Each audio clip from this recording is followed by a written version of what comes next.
Boa noite, companheiros, amigos, amigas que estão acabando de participar dessa live hoje com o nosso amigo Ricardo Branco, proprietário do frigorífico Borregos, no Piauí. Estou aguardando ele acessar para a gente iniciar nosso bate-papo, avisando os senhores que estão entrando, participando agora, que todas as nossas lives da Abreaco, né? A Abreaco é a Associação Brasileira de Empresas do Agronegócio Caprino e Ovino,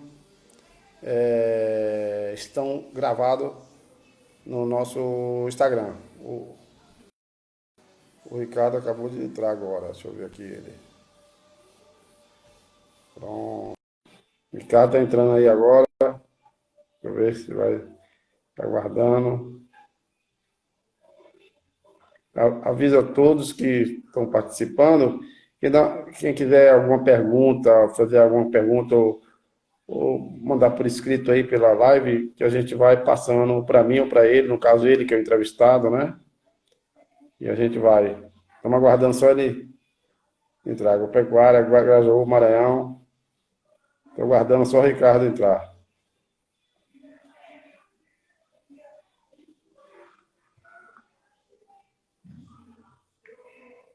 Já.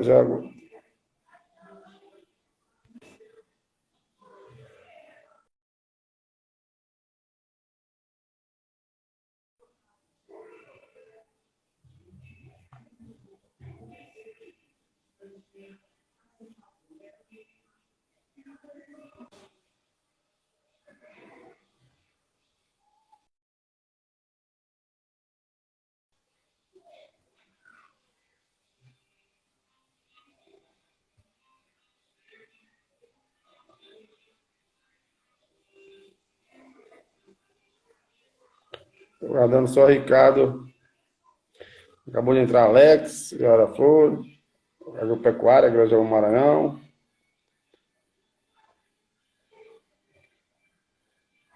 Estou aguardando só ele dar lá o ok lá dele.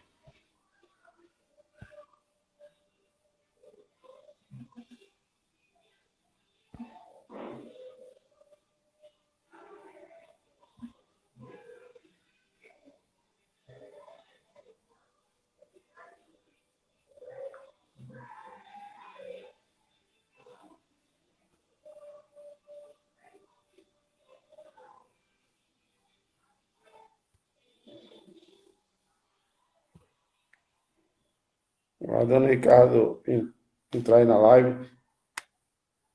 Está tendo alguma dificuldade lá.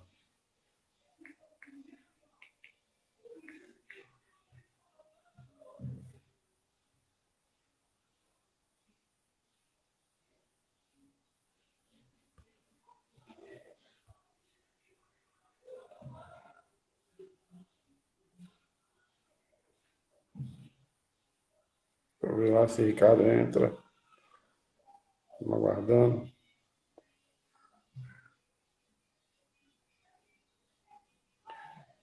Doper, Bahia.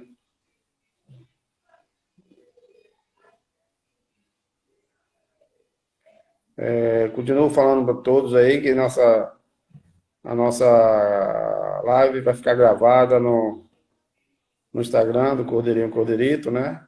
Como todas que estão sendo feitas estão sendo salvas. Lá estou aguardando só o Ricardo entrar aí, né? Estamos agora 7 horas já, conforme combinado. Deixa eu ver aqui se ele.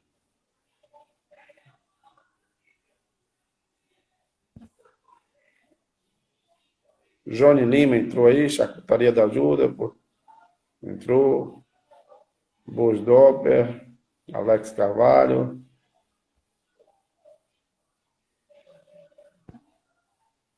Aviso os senhores, quem quiser fazer alguma pergunta, participar, pode fazer por escrito, né?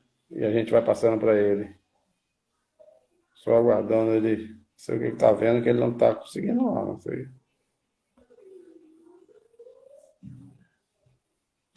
Deixa eu ver aqui se eu consigo falar com ele por cá.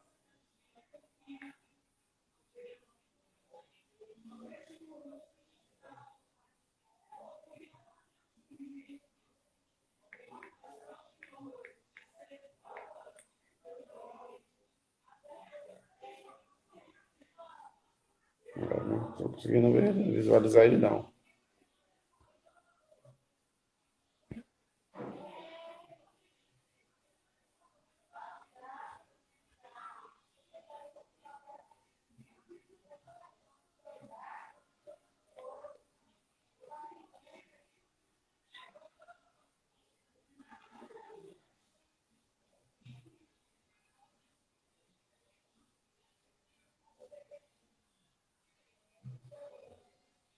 Ele saiu novamente. Não entendi.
Guardando.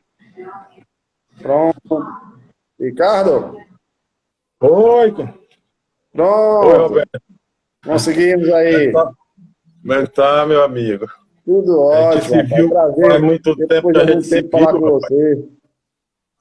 Muito tempo. Você me viu quando eu ainda tinha cabelo. Você esteve aqui no Piauí, aqui, dando uma palestra. Isso tá com o Foi. quê? Deve estar com uns 10 anos atrás, rapaz. É um prazer Será que estar tem tudo contigo. isso? Não, tenho 7 anos. É mais ou Sete, menos isso aí. Foi uma 7, palestra promovida pelo Sebrae. foi. Ricardo, nós vamos, hoje, só para uma questão de programação, a nossa live, nós vamos, no início, dar 10 a 15 minutos para você falar como você entrou nesse negócio, né? Qual é a sua empresa, onde é que você está hoje, falar um pouco da sua empresa, né, de maneira resumida, durante 10, 15 minutos. Depois daí a gente começa um bate-papo, né, coisas que têm a ver com o empreendimento de um frigorífico de caprino e ovino e de mercado de processamento e distribuição de cortes de caprino e ovino, matéria-prima.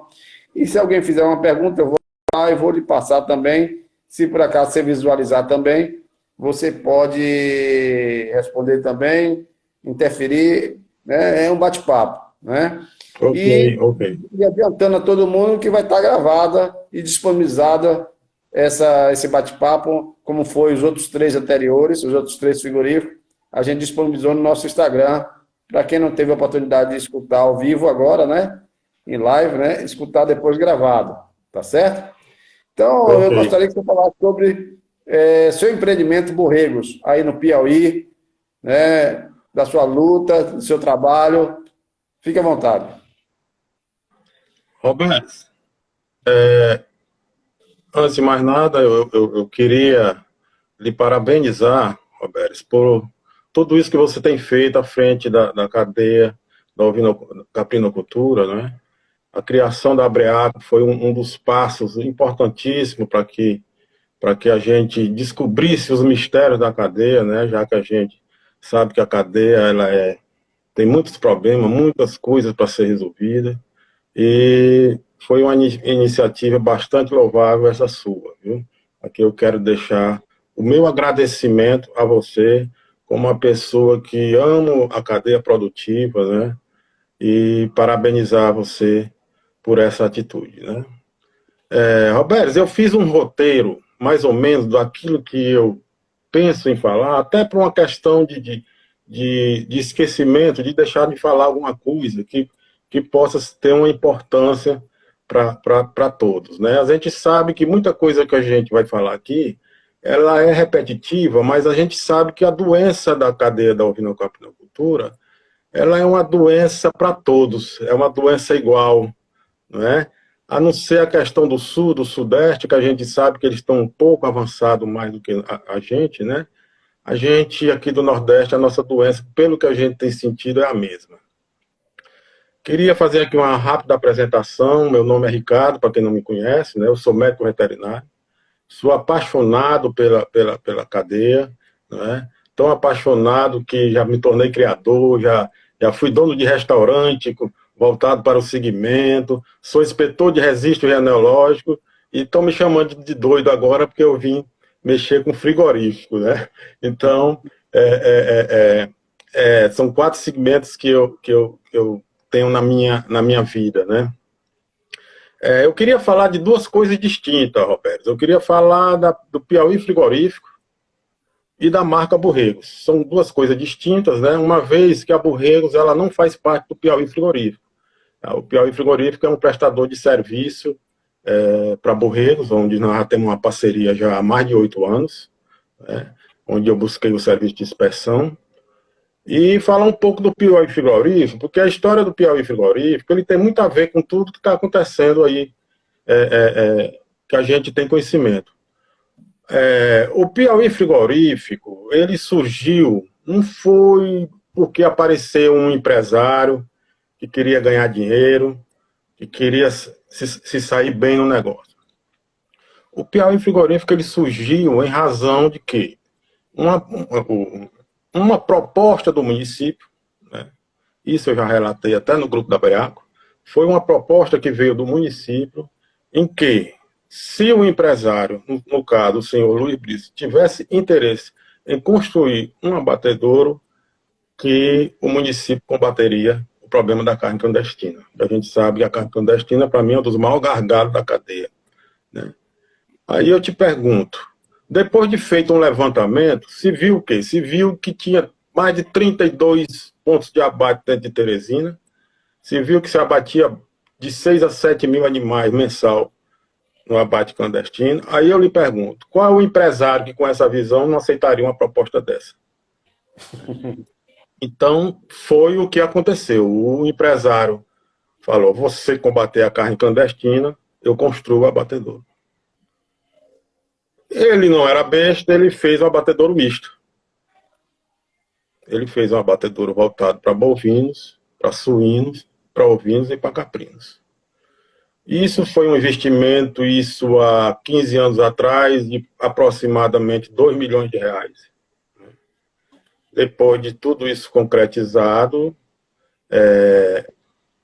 foi procurado um município para fazer a parte dele. O município pediu um tempo para que pudesse ser feito um levantamento de todo o sistema, coisa que a gente achava que já deveria ter sido feito. E, resumindo a história, passaram-se 15 anos e o abatedouro ainda hoje trabalha no vermelho. Não tanto no vermelho porque, como eu disse, ele não foi besta. Ele fez um abatedouro misto, né?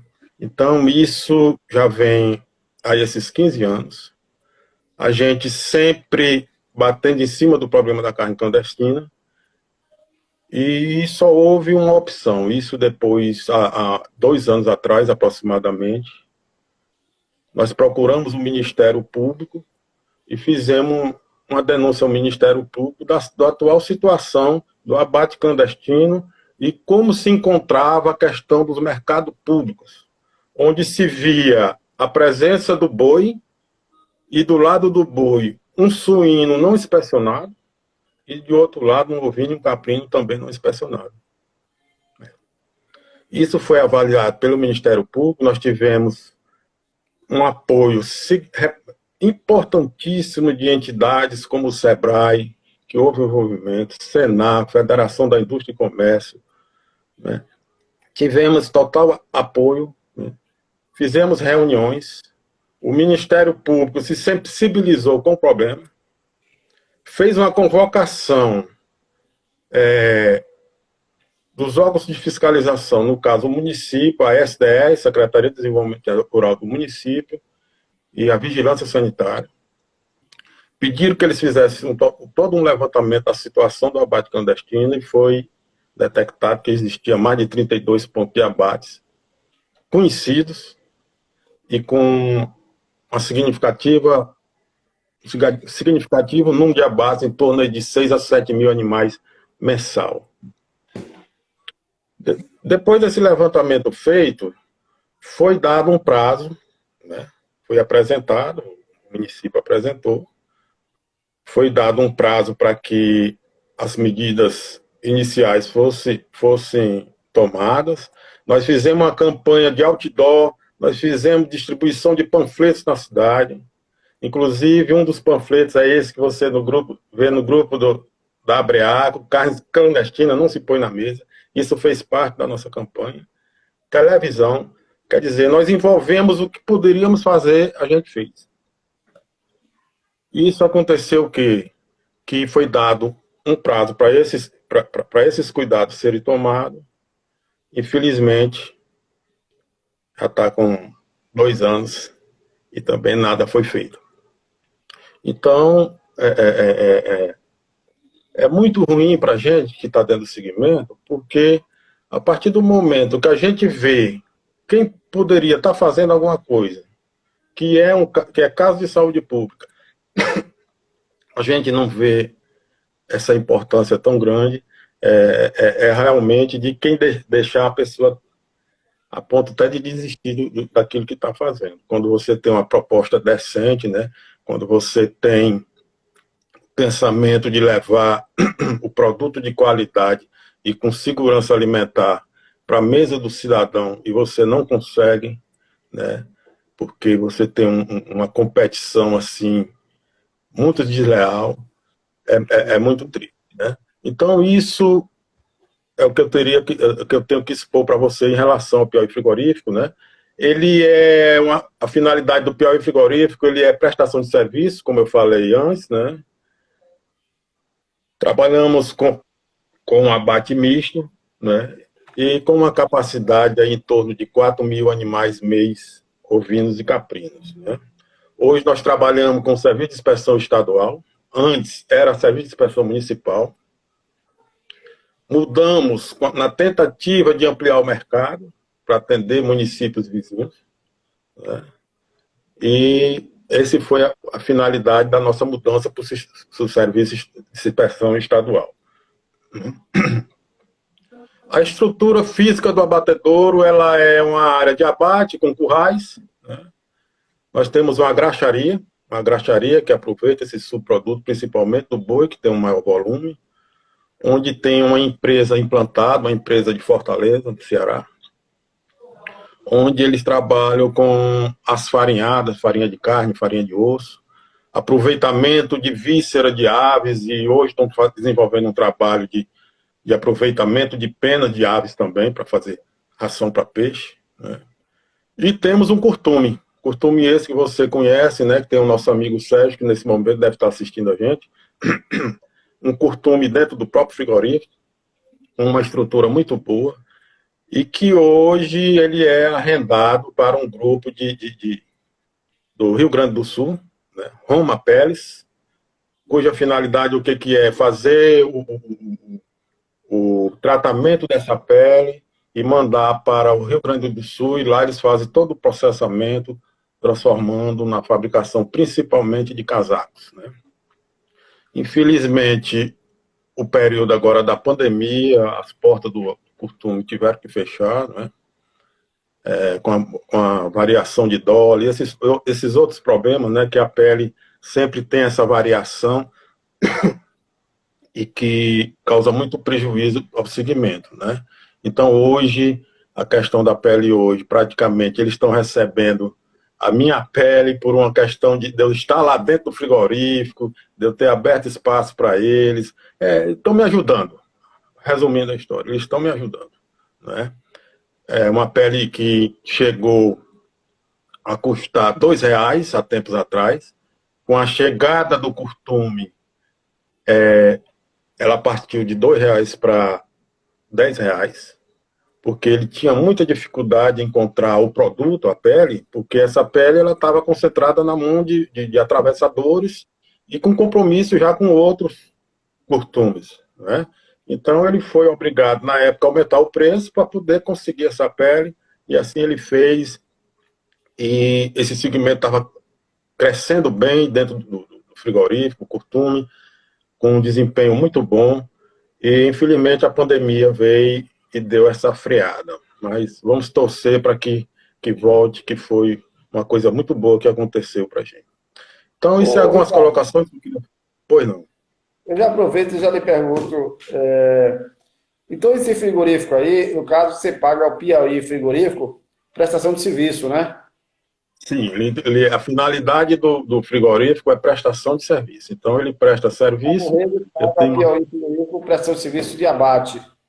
Hoje, qual é o prestação de preço serviço. que está circulando por aí? O preço de abate hoje do animal? Preço de abate hoje o nosso abate, até em relação aos outros estados, é um abate que ainda tem, eu não diria barato, né? Eu não diria barato, porque isso, você colocar um real no quilo de carne hoje é complicado, né? Então, Exatamente. nós pagamos R$ 15, baseando num peso médio de 15 quilos por animal, então aí eu já estou perdendo um real por quilo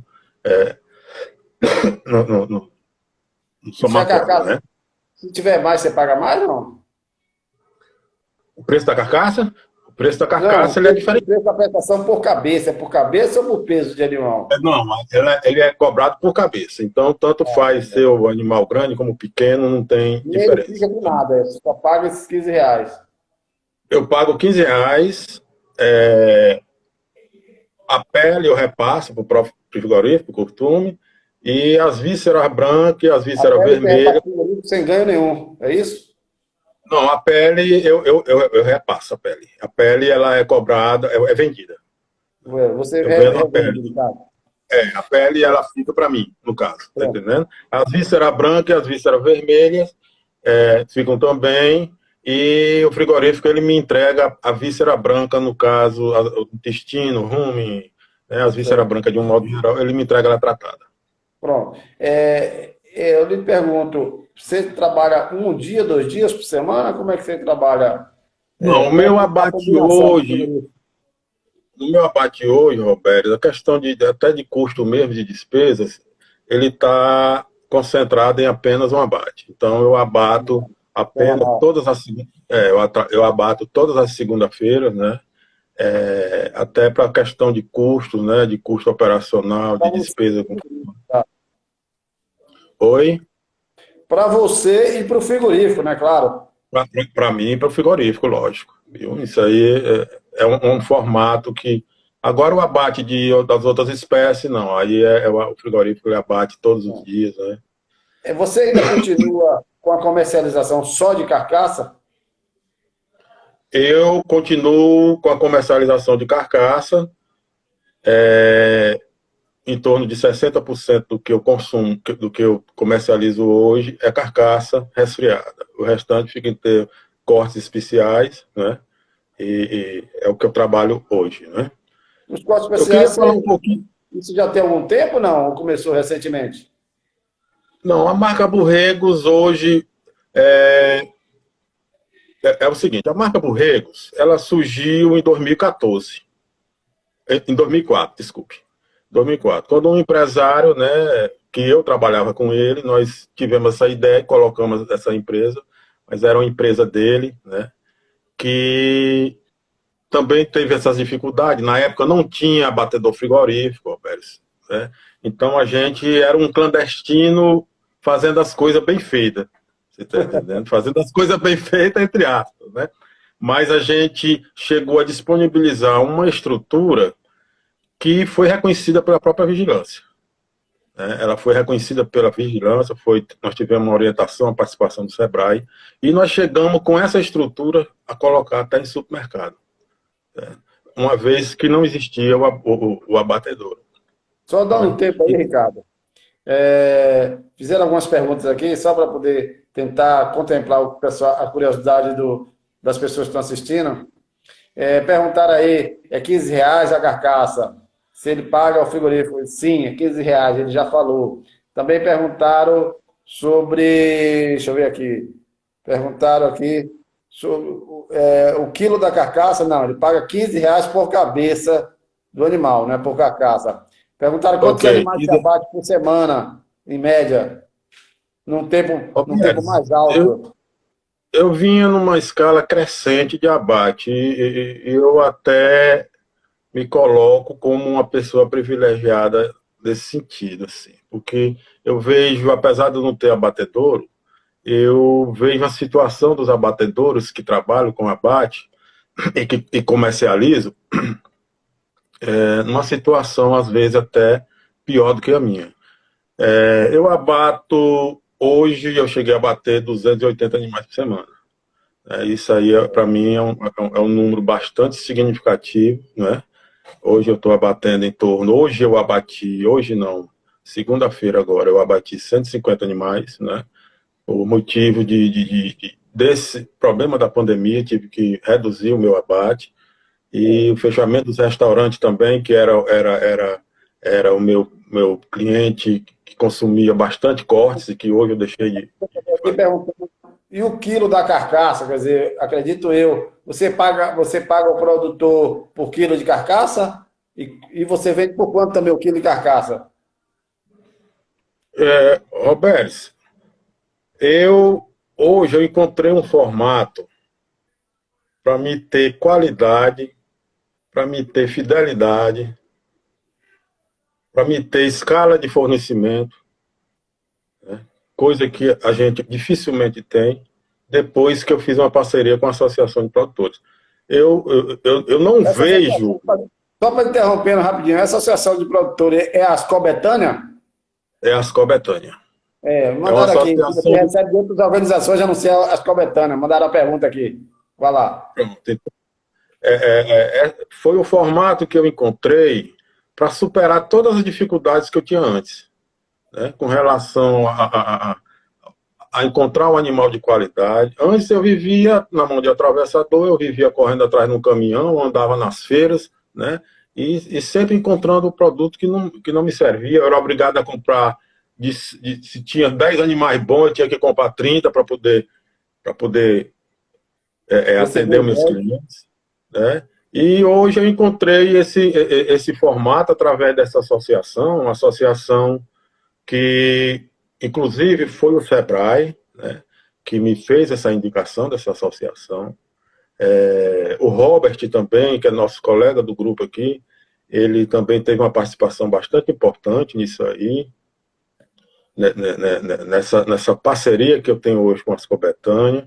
E a Ascobetânia, o que ela é? Eu vou falar um pouco de Ascobetânia, que eu acho importante, porque ela vem viabilizando um projeto e a gente se tornou parceiro de uma forma que hoje a Ascobetânia precisa de mim, eu preciso dela, né? Então, Uma a gente relação é uma de osmose. relação que veio muito forte e veio para ficar. Você está entendendo? Então, a Ascobetânia, ela é uma entidade, ela tem 130 produtores, né? São 130 produtores, todos eles voltados com o mesmo propósito. É assim uma coisa impressionante a forma de atuação deles.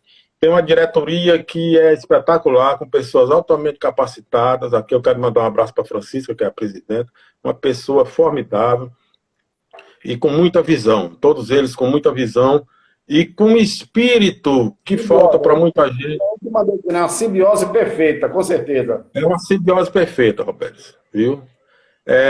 E com ele todos com um espírito de profissionalismo, que eu acho que é o que falta para a gente. Nós não somos produtores de carneiro. Hoje nós vemos o quê? O que a gente vê hoje são pessoas brincar de criar carneiro.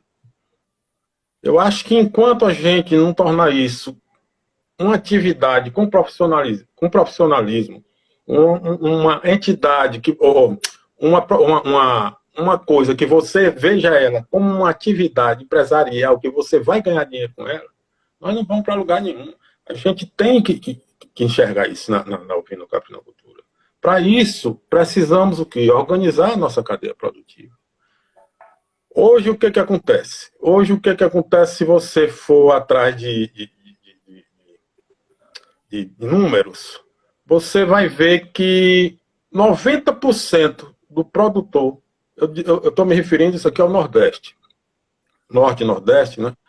90% do produtor, ele é produtor de 50 hectares de terra. São pequenos produtores. Como é que esse produtor vai sair lá da fazenda dele para vir aqui em Teresina, 500 quilômetros, trazer 30, 40 carneiros para mim? Então, ele não vem.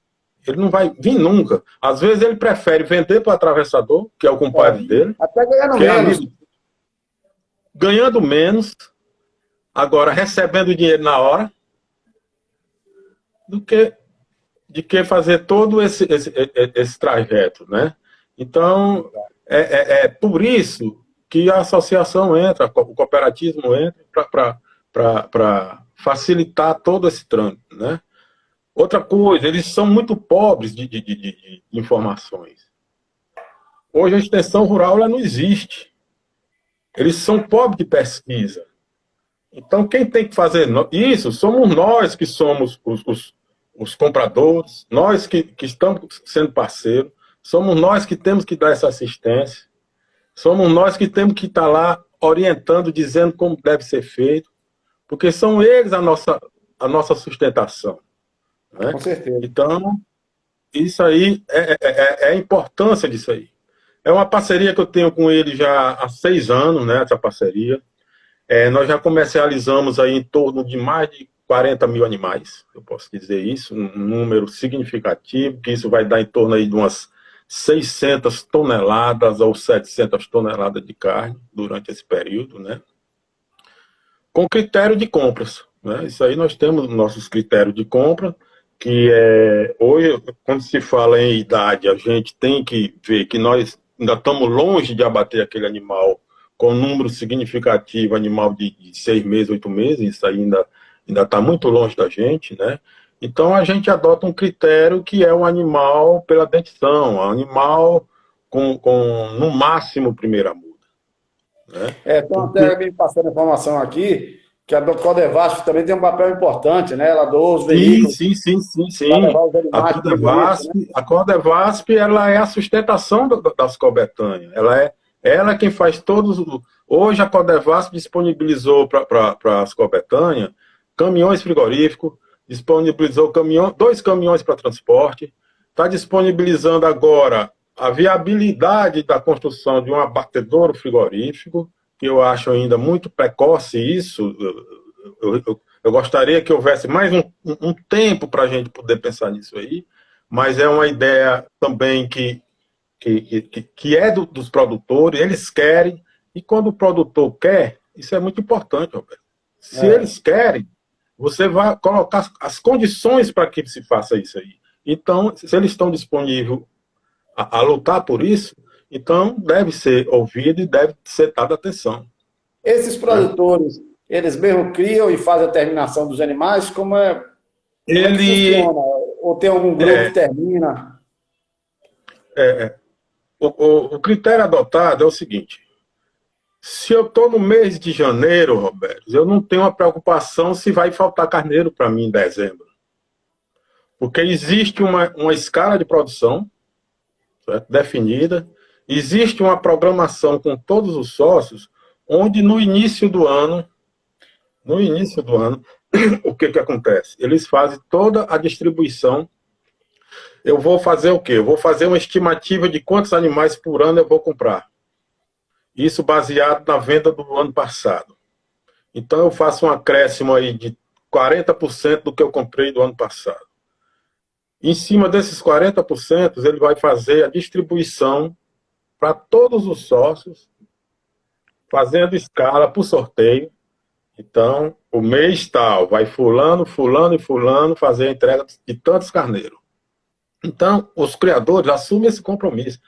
E eu estou com 6 anos e lhe garanto uma coisa. Nunca falharam uma semana. Nunca me deixaram de me mandar um carneiro. Certo? Então, é uma coisa bem consolidada, como eu vim dizer.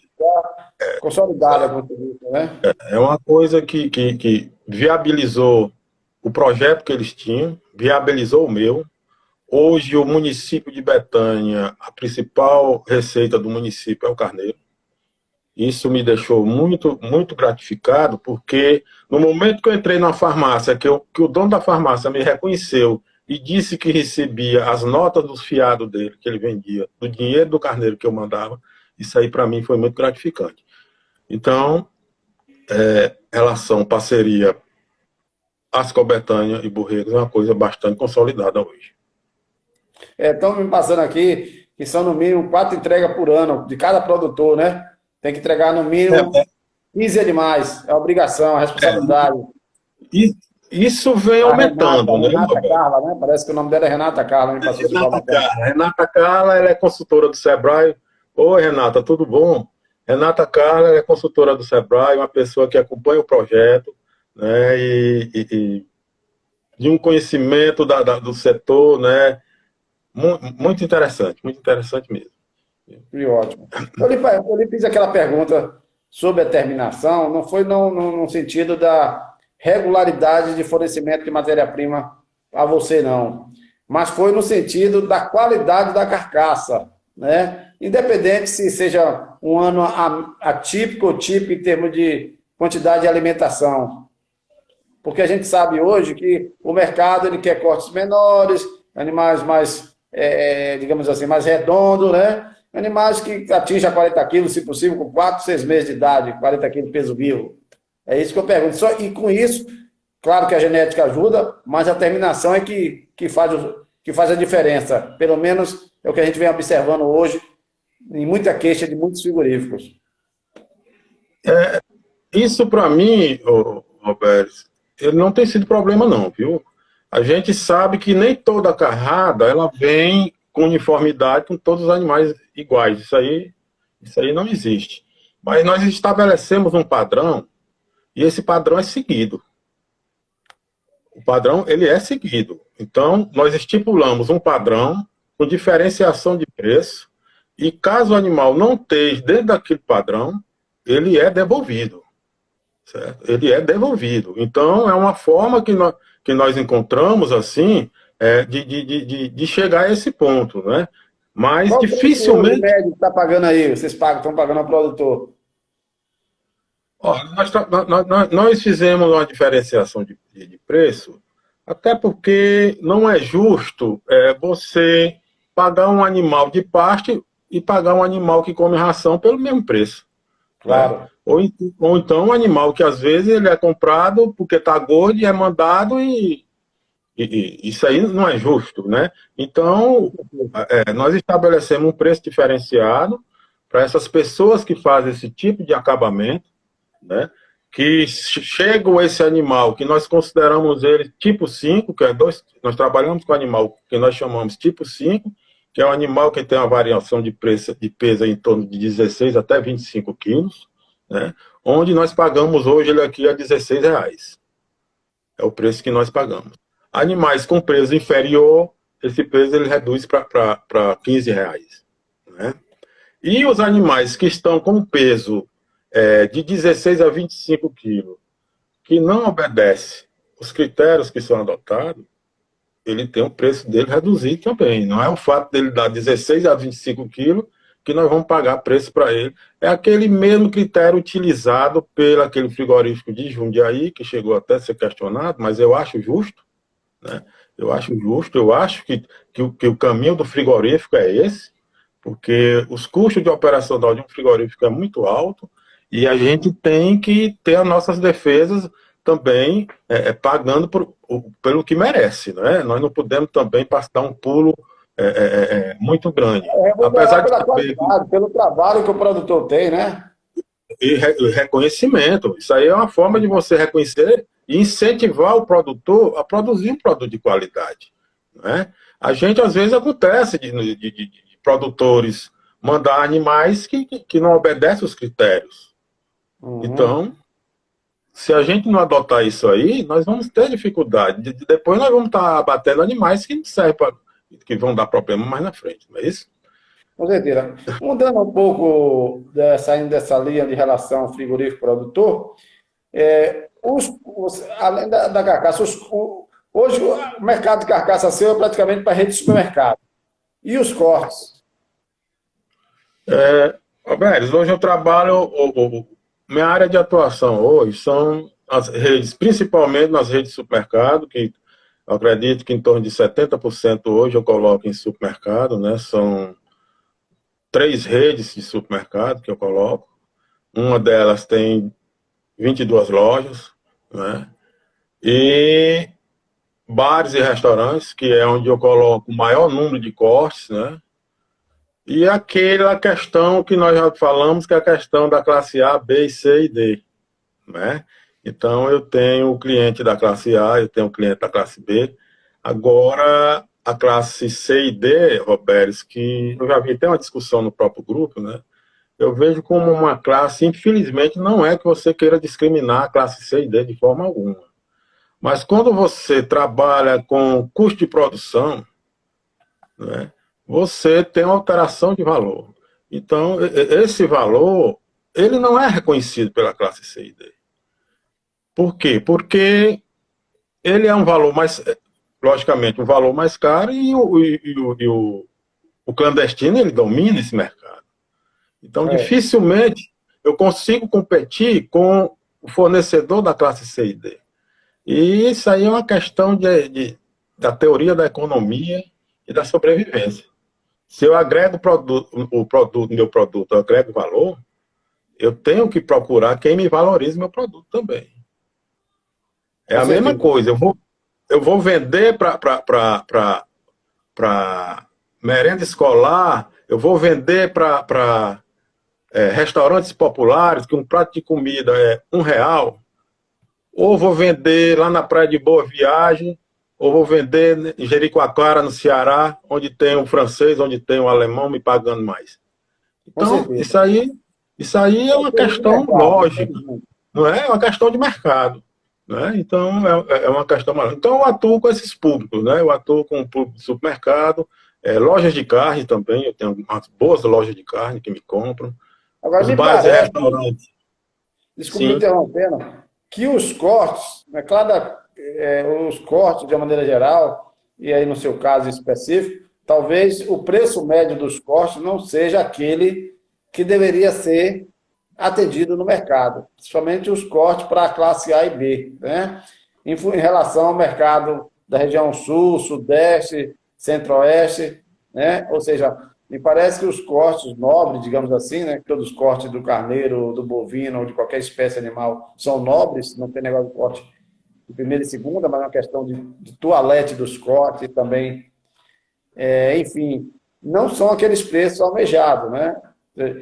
Por exemplo, o preço de tal, tenho certeza que o preço de um carré francês aí deve ser muito mais barato que aqui na Bahia e em São Paulo, por exemplo, né? Que isso, às vezes, que dificulta a gente colocar um preço médio para baixo do corte popular, para atender aquela classe B e C. sim, sim, sem dúvida. Né? Isso aí, Roberto, é uma questão cultural, né? Uma questão, questão de hábito, né? Que você, para mudar o hábito das pessoas também, a gente também encontra dificuldade, né? Você trabalhar com carneiro embalado a vácuo, você trabalhar com carne de congelado a vácuo, carneiro congelado a vácuo, você às vezes você tem muita resistência, né? E isso também dificulta você no mercado, né? A questão dos cortes, eu procuro trabalhar com o menor número de cortes possível, sabe, Roberto? Eu não diversifico muito porque eu já tentei fazer essas experiências passadas e eu tive muito problema na hora de vender. Então, eu passei a ter problemas. Então, eu trabalho mais com corte que, eu, que realmente eu tenho mercado. Né? Então, eu não invento muito, tá entendendo? Eu procuro trabalhar sempre em sintonia, né? O corte do pescoço saindo proporcional ao corte do pernil, porque eu já tive experiência de abater um grande número de animais para vender pernil e quando olhei para a câmara eu tinha lá uns 3, 4 mil quilos de De cozido, né? pernil. capital Obrigado, né? parado Então, na capital câmara. parado, então eu prefiro abater um menor número de animais, mas andar sempre sintonizadozinho, um correndo do lado do outro. Quando um está querendo passar demais, a gente dá um freio, mas procurando sempre atender as pessoas de forma. Cada um sabe o seu calço, né? Como é que diz? Onde dói, O, né? o mercado ele tem que se expandir, ele não pode, você não pode acelerar muito, tá entendendo? Você não pode correr demais em busca desse seu objetivo, porque é como a gente sabe, né? A gente tem dificuldade. Né? A gente tem dificuldade. Se a gente fizer isso, nós vamos ter dificuldade lá na frente, né? É o que acontece com a maioria dos abatedores que estão aí fechados, né? Que trabalham com cortes especiais, é essa dificuldade que a gente tem de ter essa sintonia, colocar na mesa tudo que a gente corta, tudo isso Só isso aí perguntando para aqui mim. se você tem algum embutido. Você está fazendo algum embutido ou não? Hoje é o seguinte, como eu falei antes, a Borregos, ela é independente do frigorífico. Então, a Borregos hoje, ela tem o próprio CIE dela, né? O, o, o Piauí Frigorífico tem o dele. Eu tenho minha sala de manipulação, onde eu faço toda a minha manipulação, quer dizer, dentro do próprio frigorífico, eu fiz uma parceria com o frigorífico e construí uma sala de manipulação, onde eu tenho todos os equipamentos básicos necessários, né? Tudo com muito critério, com muita qualidade, né? E muito seguindo mesmo a legislação, como deve ser, né? E hoje eu estou expandindo, né? Eu estava trabalhando com cortes, né? Eu já estou indo para a fabricação de linguiça, né? Vou criar também a linha de defumados, né? Já trouxe nosso amigo Portela, lá de Sergipe, ele esteve comigo aqui, já passou algumas orientações, a gente deu um tempinho enquanto se estruturava com relação a equipamentos, a gente já comprou alguma parte, e eu acredito que até o final do ano a gente já teve com uma escala boa de embutidos e defumados. Eu aproveito, porque eu esqueci de falar no início da nossa live, a live é de 1 hora, mas todas ultrapassam, aí dá como ele desliga automático, depois a gente retorna com a parte 2, mas é coisa assim, fração de segundos ou minuto, né? E eu aviso na hora que for encerrar, para não cortar a sua fala nem a minha no meio, tá? Ok, tá. Mas avançando ainda nesse negócio, a nossa associação, o que a gente quer é tentar também socializar todo esse tipo de informação. Porque eu vejo isso, os mercados são diferentes, as demandas são diferentes, mas todo mundo quer hoje consumir alguma coisa de qualidade e benefício. Porque tenho certeza que aí em Teresina, né? Tenho certeza que aí em Terezinha. Teresina deve ter aí mais ou menos umas 500 pessoas, né, que tem um poder aquisitivo relativamente bom e que gosta de coisa boa, tá certo? Ok, ok. Então, essa classe de 500 ou 1.000 pessoas que tem a classe boa, elas são, hoje, no estilo de vida e no mundo gastronômico, essas pessoas querem experimentar coisas novas e coisas boas, gostosas. Porque, às vezes, compensa mais ele comprar e fazer em casa, ainda mais nesses tempos de pandemia, né, do que ir para um restaurante. Quanto se gasta em um restaurante? Né? E Ok. podendo reunir uma Sim, sim. pessoa em cada família, em cada, podendo fazer. Então, hoje, mas a pessoa só adquire o hábito que você está falando na estante e a cultura de um determinado produto ou consumo, se ele encontra esse produto sempre, ou na segunda, ou na terça, ou na quarta, ou na quinta, ou na sexta, ou no sábado, no dia que ele tem tempo para comprar. Então, se ele encontra ali aqueles 10 ou 20 cortes, digamos assim, tem uma empresa que talvez vai fazer uma live com a gente, ele faz 70 produtos de carneiro. Eu conheci até 40, 35, 40, né? Enfim. Então, se ele tem esses cortes, esses 20 cortes básicos, 30 cortes no máximo, né? Considerando os desossados, ele vai ter lá e vai comprar, passa e compra e leva. Agora, se não é um produto, não tem regularidade, não tem local para ele estar comprando, ele procura e não tem, ele não cria cultura, ele não cria hábito. Entendeu? Principalmente essa camada que o preço não é problema, a renda não é problema, ele quer consumir. Eu tiro isso por algumas regiões que eu frequento, que eu sei que o pessoal compra, mas compra sem pena nenhuma. Claro que não vai comprar um carré francês de R$ 100, ele não vai comprar toda semana, até porque enjoa até. Né? Mas pelo menos uma vez por quinzena, ou uma vez por mês que ele compra, ele vai lá e compra 1, 2, 3 quilos de carré francês. Né? vai comprar um pernil desossado. Então, essa questão da regularidade, da diversidade para o produto ter. E outra coisa, aproveitando aqui e pegando um embalo aqui de alguém, do Robert, que falou aqui, dos festivais gastronômicos, o Sebrae promoveu muito pelo Nordeste, no projeto Aprisco, e ainda continua motivando. Aí o que é que acontece? Os chefes de cozinhas são os grandes aliados do nosso agronegócio, né? Porque são eles que promovem, eles que orientam, ensinam, né, a esses cortes mais refinados, esses cortes mais diferenciados.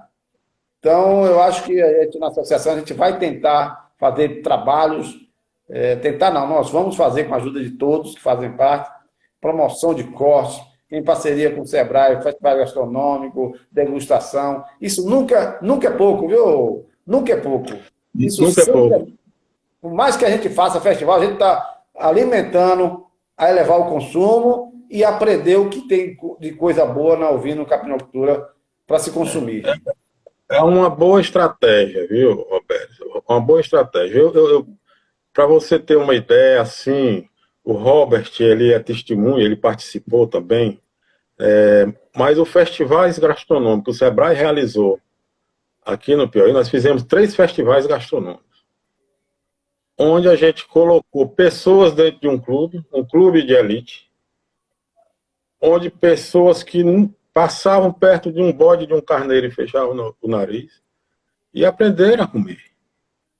São pessoas que hoje me ligam e me pedem semanalmente, né? Então, é como você diz, a importância do festival, nós temos que ensinar o povo a comer. Quem não comeu, vamos ensinar, vamos divulgar receitas, vamos realizar festivais. Eu fiz uma parceria recentemente com um restaurante de rodízio chamado Fogo Campeiro. Fogo Campeiro fez uma parceria comigo, onde nós entramos com o Carneiro, Festival do Carneiro. Foi um sucesso. Então, nós precisamos ter atitudes desse tipo, para poder realmente colocar o carneiro, levar o carneiro mais na mesa das pessoas. Você falou a questão da pandemia. A questão da pandemia, ela forçou o consumo das pessoas mais em casa, realmente. Tanto é prova que quando você chega no supermercado, nas lojas de carne, as vendas aumentaram.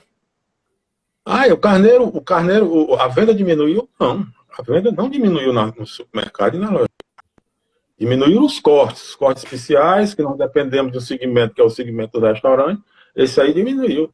Mas o carneiro eu estava sem entender por que a loja de carne estava tão cheia, e o segurança da loja me explicou. Ele me explicou. Ele disse, rapaz, sabe por quê? É porque o povo está cozinhando em casa. O povo não está indo para o service-serve mais almoçar. O povo está fazendo comida de casa. E isso eu aprendi com segurança. Eu falei, realmente você tem razão. Então, as vendas realmente elas não sofreram um decréscimo tão acentuado assim, em termos de carcaça, de supermercado, loja de carne. Está praticamente dentro da normalidade. Para mim, ela teve um acréscimozinho. Agora, cortes especiais praticamente zerou. Vou dar um exemplo. Na minha loja, no mês de maio, porque no mês de abril eu praticamente não abri, eu aumentei em mais de 300% as vendas, né? Porque as pessoas estão com mais tempo disponível para ir na loja comprar e estão comendo em casa. Isso é um bom momento para a gente aproveitar, e eu pude fazer esse relacionamento de muitos clientes, porque como eu andava muito fazendo restaurante e viajando muito, eu não tinha tempo de ficar na loja. Eu praticamente estou 30 dias dentro da loja, pelo menos até meio-dia eu fico na loja. Então, tive mais tempo, inclusive, para usar mais minhas redes sociais e minhas linhas de transmissão de WhatsApp. Então, pude utilizar bastante esse recurso, mandando receitas diariamente. Todo dia eu mandava uma receitinha de manhã cedo e mandava um corte, dizendo para ele. Por quê? Muita gente, às vezes, não tem a cultura de consumo da carne caprina e ovina, porque a cabeça dele está direcionada ao consumo bovino e de frango. E muitos iam na loja e diziam, hoje aqui, porque eu lembrei de você por causa dos seus WhatsApp, né? As receitas que eu mandava diariamente, as receitas com aquele corte, mostrando que aquele corte que a gente tinha, e a receita em vídeo porque tem que ser em vídeo para ele fazer em casa. Ele está com tempo e vai aprendendo. De maneira que todos os outros que chegam lá na loja, vai mandar minhas receitas em vídeo logo, eu digo, vou mandar 3. Você escolhe lá qual desses 3 receitas você vai fazer com aquele corte que você está comprando aqui na loja. Antes de ele chegar em casa, já chegou as 3 receitas no WhatsApp dele. Mas o fato é... Importante. Oi. Importante. O fato é que eu até falei um dia desse numa rede social, eu estou gostando da pandemia, entre aspas, né? Porque ela tem, eu pude ter mais essa aproximação com o meu cliente, meio que virtual e físico também, quando ele vai na loja, e estou aproveitando essa carona. Uma outra carona, e uma outra onda que a gente tem que aproveitar, e aí eu já aproveito e lhe pergunto também, eu acho que o consumidor de carne no Brasil não vai ser mais o mesmo depois da pandemia. Eu acho que o consumidor de carne, e aí a Abriac tem uma responsabilidade, você sabe disso, que nós vamos trabalhar muito fortemente pegando essa carona, essa onda, vamos ver se a gente surfa nessa onda, junto com os órgãos que existem no Brasil, como a Anvisa, Ministério da Cultura, os órgãos de Conselho Federal de Medicina Veterinária, estadual, federal. Vamos tentar fazer uma parceria para a gente desenvolver uma grande campanha nacional sobre esse consumo da carne não inspecionada, mostrando os perigos das zoonoses, né? E fazer um trabalho, aproveitar esse momento, porque as pessoas já estão cientes, as pessoas estão utilizando mais as redes sociais, muito mais o celular hoje, mais do que nunca. Muita gente foi forçado a entrar nesse aparelhozinho e se comunicar e se relacionar, né? Para demandar seus produtos alimentícios. E aí, nisso, a pessoa viu que aquele animal encontrado na feira livre já não é aquele animal tão bonito como parece. Ali por trás pode ter... Ali por trás pode ter algumas doenças embutidas, né? Doenças de uma simples mal-estar que culmina com a diarreia a outras doenças. Você sabe que hoje diz que 2/3 das doenças infecciosas hoje no mundo são originadas de alimentos animais, ou seja, de proteína animal. E aí são as viroses, as bactérias e outras coisas mais, né?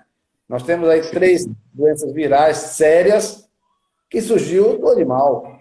O ebola, para quem não sabe, a AIDS, para quem não sabe, HIV, e agora também o coronavírus.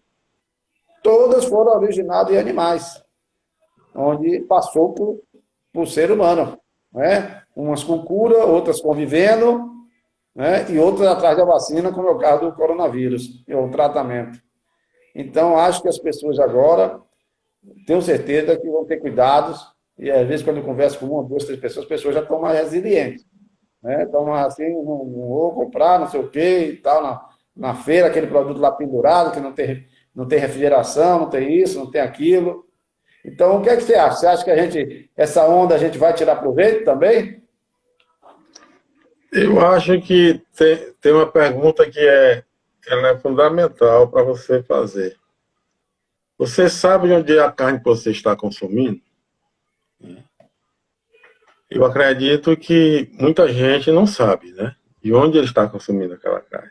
Então, eu acho que uma das coisas que eu bato sempre em cima, quando eu entrei no mercado competitivo com a carne clandestina, procurando mostrar um produto de qualidade, um produto... Nós vamos ter 30 segundos para encerrar essa primeira parte, mas vá falando. Quando eu entrei no mercado, né, com a apresentação de um produto inspecionado, exatamente para fugir